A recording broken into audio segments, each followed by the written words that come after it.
Selamat pagi adik-adik tercinta, semoga tetap semangat dan sehat selalu. Hari ini kita akan masuk ke tema yang kedua yakni bersahabat dengan alam. Adapun yang menjadi tujuan pembelajaran kita hari ini adalah 1. Dapat menyebutkan berbagai bentuk kerusakan alam di Indonesia. 2. Dapat memahami alasan manusia harus bersahabat dengan alam. 3. Dapat menyebutkan usaha yang dapat dilakukan untuk menjaga dan memelihara kelestarian alam. 4. Dapat memahami pandangan kitab suci terkait dengan tugas manusia untuk menjaga dan melestarikan alam lingkungan. Kita masuk di langkah yang pertama yakni menyadari bahwa hidup bersahabat dengan alam sungguh menjadikan kehidupan semakin harmonis. Mari kita nonton dan dengar bersama sebuah video tentang bersahabat dengan alam. Kita juga akan menonton seorang tokoh orang kudus yang sangat mencintai alam. Berikut videonya, selamat mendengar.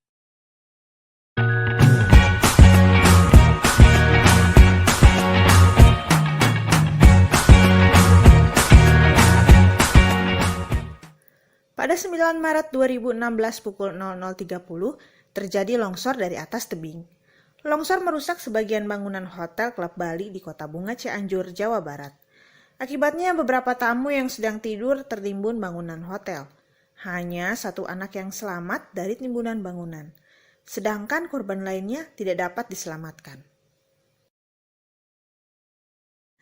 Peristiwa longsor itu seharusnya tidak perlu terjadi. Bencana ini terjadi karena kelalaian manusia. Untuk membangun hotel, pohon-pohon ditebang. Mereka lupa bahwa pohon membantu tanah untuk menahan derasnya air hujan. Ketika pohon ditebang, maka tidak ada lagi yang dapat menahan air hujan bila turun. Akibatnya, terjadi banjir atau longsor. Dalam Mazmur 8 diceritakan bahwa Allah menciptakan dunia. Ia yang mengatur di mana tempatnya langit, bulan, dan bintang-bintang.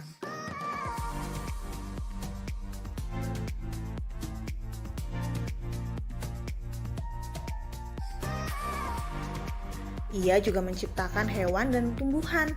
Kemudian Tuhan menjadikan manusia sebagai makhluk mulia. Manusia berkuasa atas seluruh ciptaan Allah. Apa artinya berkuasa? Berkuasa artinya manusia bertanggung jawab atas segala sesuatu yang Allah ciptakan. Manusia harus menjaga agar seluruh ciptaan Allah tetap baik. Pohon-pohon tetap berdiri tegak, binatang-binatang tetap memiliki tempat tinggal, sungai-sungai bersih, ikan-ikan bebas berenang di laut dan sungai. Sayangnya manusia tidak melakukan tugasnya dengan baik. Manusia hanya memakai ciptaan Allah tanpa merawatnya kembali. Akibatnya alam menjadi rusak, terjadilah banjir, tanah longsor, dan lainnya. Tuhan memberikan alam untuk kita jaga. Ada banyak cara untuk menjaga alam. Kita dapat menjadi pelopor pelestarian alam. Kita dapat memulainya dari hal yang sederhana. Membuang sampah pada tempatnya, menghemat penggunaan air, meminum air sampai habis, menggunakan gelas ketika menggosok gigi, menutup keran air selesai digunakan, mematikan AC, lampu, dan televisi bila tidak digunakan, menghemat penggunaan kertas, mengurangi pemakaian kantong plastik, membawa tas sendiri bila berbelanja di toko. Hidup sederhana merupakan cara lain untuk menjaga alam. Hidup sederhana artinya membeli yang dibutuhkan. Kita membeli baju, sepatu, atau perlengkapan sekolah bila memang sudah rusak. Mengisi hari libur dengan berkebun. Kita tidak perlu menghabiskan uang yang banyak untuk mengisi liburan. Selain itu, alam di sekitar rumah kita akan menjadi indah.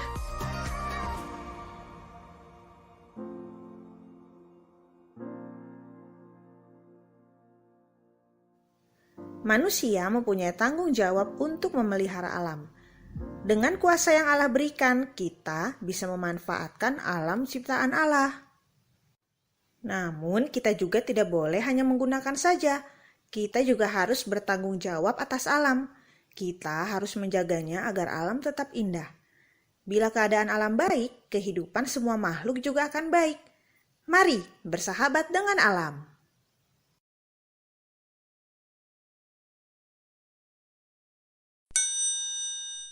Selamat, Saudara berada di channel yang tepat.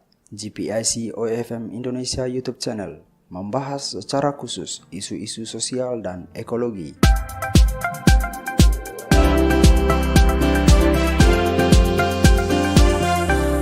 Saudara-saudara, mengatasi krisis ekologi dan kemanusiaan saat ini membutuhkan perjuangan yang tidak kenal lelah. Tapi tenang, saudara tidak sendirian.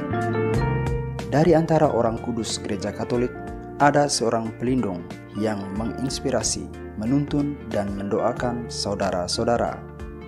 Dia adalah Santo Fransiskus Assisi, pelindung ekologi dan para pejuang keutuhan ciptaan. Setiap tanggal 4 Oktober, Gereja Katolik merayakan Pesta Santo Fransiskus Assisi, pelindung ekologi dan para pejuang keutuhan ciptaan. Orang kudus yang lahir di Assisi sekitar tahun 1181-1182 ini disebut sebagai pelindung ekologi dan para pejuang keutuhan ciptaan bukan tanpa alasan. Fransiskus Assisi terkenal karena keakraban, cinta dan perhatiannya pada seluruh ciptaan Allah. Doa dan sembah baktinya kepada Allah terungkap melalui cintanya akan seluruh ciptaan. Menjelang akhir hidupnya, ia menggubah sebuah kidung yang terkenal, Kidung Saudara Matahari. Melalui nyanyian ini, Il Poverello atau si miskin dari Assisi mengajak seluruh ciptaan yang disapanya saudara dan saudari untuk memuji Allah Sang Pencipta. Laudato si, o mio Signore, terpujilah Engkau Tuhanku. Cara hidup dan cintanya akan seluruh ciptaan menginspirasi banyak orang dulu hingga sekarang. Pada tanggal 29 November 1979, Paus Santo Yohanes Paulus II melalui Bulla Inter Santos mengangkat Santo Fransiskus Assisi sebagai pelindung ekologi dan para pejuang keutuhan ciptaan. Di antara orang-orang suci dan terpuji yang telah menghormati alam sebagai karunia Tuhan yang luar biasa bagi umat manusia, Santo Fransiskus dari Assisi patut mendapat perhatian khusus. Karena dia dengan cara yang khusus sungguh merasakan karya agung Sang Pencipta dan dipenuhi dengan roh ilahi tertentu menyanyikan pujian kepada Allah bersama para makhluk. Demikian tulis Yohanes Paulus II dalam paragraf pertama Bulla Inter Santos. Paus Fransiskus pun menaruh perhatian yang istimewa dan khusus terhadap Fransiskus Assisi, orang kudus yang meninggal pada 3 Oktober 1226 dan dikanonisasi 2 tahun kemudian. Ia memilih nama Fransiskus sebagai nama kepausannya dan menulis ensiklik dengan memberi judul Laudato Si, kutipan dari nyanyian pujian Fransiskus Assisi atas seluruh ciptaan. Dalam Laudato Si artikel 10, Paus menulis tentang orang kudus dari Assisi ini demikian. Dia adalah santo pelindung semua yang belajar dan bekerja di bidang ekologi, dan ia juga sangat dicintai oleh orang non-Kristiani. Dia sangat prihatin terhadap ciptaan Allah dan kaum miskin serta telantar. Dia mencintai dan sangat dicintai karena kegembiraannya, dedikasinya yang tanpa pamrih dan keterbukaan hatinya. Dia adalah mistikus dan peziarah yang hidup dalam kesederhanaan dan dalam harmoni yang indah dengan Allah, dengan orang lain, dengan alam, dan dengan dirinya sendiri.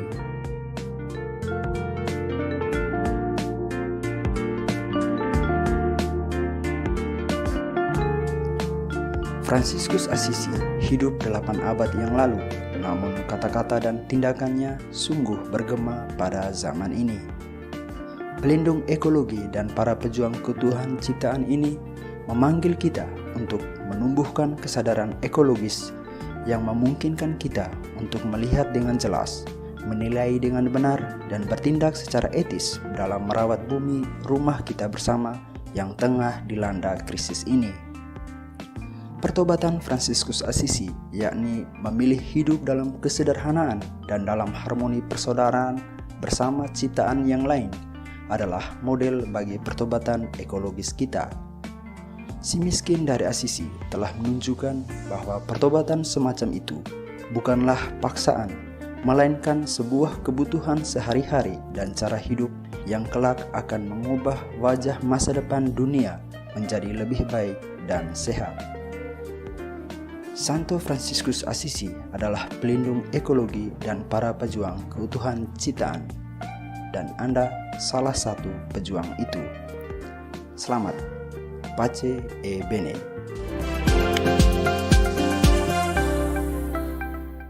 Setelah kita menonton dan menyimak video tadi, mari kita berdiskusi bersama. 1. Apa saja bentuk kerusakan alam di sekitar kita? 2. Siapa yang harus bertanggung jawab untuk melestarikan alam? Mengapa? 3. Bagaimana suasana hidup yang dijalani Fransiskus ketika dekat dengan alam ciptaan lain? 4. Nilai apa yang dapat dipetik dari kisah Fransiskus? 5. Usaha apa yang dapat dilakukan untuk hidup dekat dengan alam lingkungan?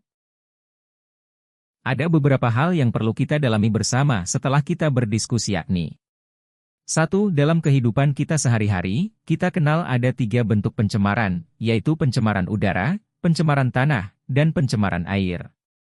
Ini merupakan beberapa bentuk-bentuk dari kerusakan alam lingkungan kita. 2. Agar keseimbangan ekosistem tidak terganggu, kita harus memanfaatkan alam dengan memperhatikan dampak positif dan negatifnya. Meskipun demikian, kenyataannya masih banyak manusia yang belum menyadari akan hal ini, sehingga mereka tidak peduli terhadap kondisi dan kelestarian alam lingkungan kita.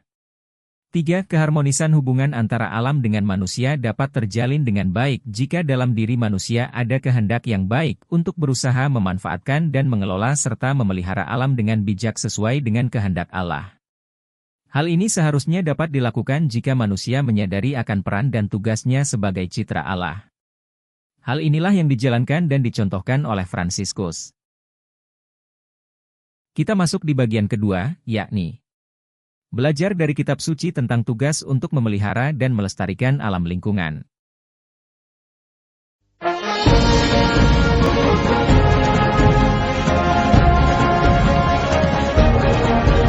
Kejadian bab 1 ayat 20 sampai 31.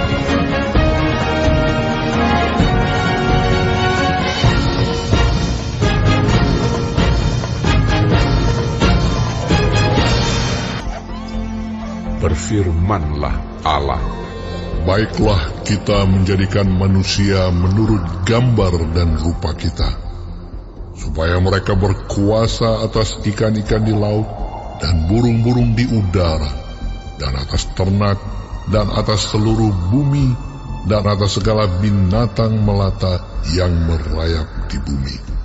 Maka Allah menciptakan manusia itu menurut gambarnya. Menurut gambar Allah diciptakannya dia. Laki-laki dan perempuan diciptakannya mereka. Allah memberkati mereka. Lalu Allah berfirman kepada mereka, beranak cuculah dan bertambah banyak. Penuhilah bumi dan taklukkanlah itu. Berkuasalah atas ikan-ikan di laut dan burung-burung di udara, dan atas segala binatang yang merayap di bumi. Berfirmanlah Allah, lihatlah, aku memberikan kepadamu segala tumbuh-tumbuhan yang berbiji di seluruh bumi, dan segala pohon-pohonan yang buahnya berbiji, itulah akan menjadi makananmu. Tetapi kepada segala binatang di bumi, dan segala burung di udara, dan segala yang merayap di bumi yang bernyawa, kuberikan segala tumbuh-tumbuhan hijau menjadi makanannya. Dan jadilah demikian. Maka Allah melihat segala yang dijadikannya itu sungguh amat baik. Jadilah petang dan jadilah pagi. Itulah hari ke-6. Demikianlah sabda Tuhan.